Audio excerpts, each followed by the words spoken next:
เข้ามาปกคลุมมรสุมผ่านมาจนมืดมนไร้สิ้นแรงอดทนเกินใจจะยอมรับมันไว้ไม่รู้จะไปที่ใดเดินต่อไปกลายเป็นคนหลงทาง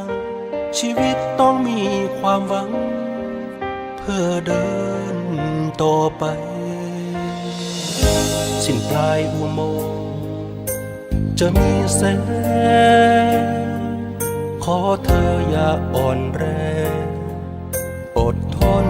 เอาไว้เพราะเราก็รู้ชีวิตต้องเดินต่อไปไม่ว่าอย่างไรสู้มันไปด้วยกันสู้ไปด้วยหัวใจพายุร้ายฝ่าไปด้วยกันทุกวันเปลี่ยนพันฤดูกาลให้เราได้เข้มแข็งเพื่อได้เคียงข้างกันให้รักโอบกอดไว้ให้ความคิดถึงแทนความห่วงใย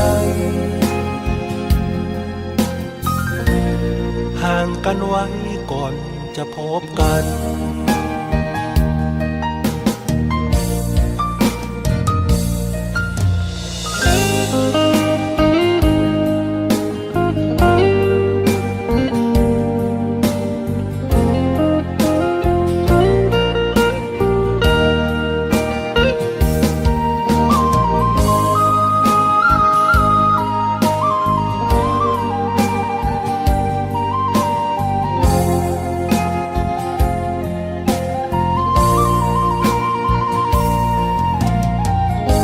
สิ้นปลายอุโมงค์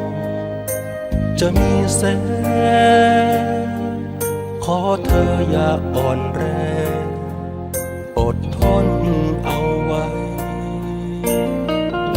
เพราะเราก็รู้ชีวิตต้องเดินต่อไปไม่ว่าอย่างไรสู้มันไปด้วยกันสู้ไปด้วยหัวใจพายุร้ายฝ่าไปด้วยกันทุกวันเปลี่ยนพันฤดูกาลให้เราได้เข้มแข็งเพื่อได้เคียงข้างกันให้รักโอบกอดไว้ให้ความคิดถึงแทนความห่วงใย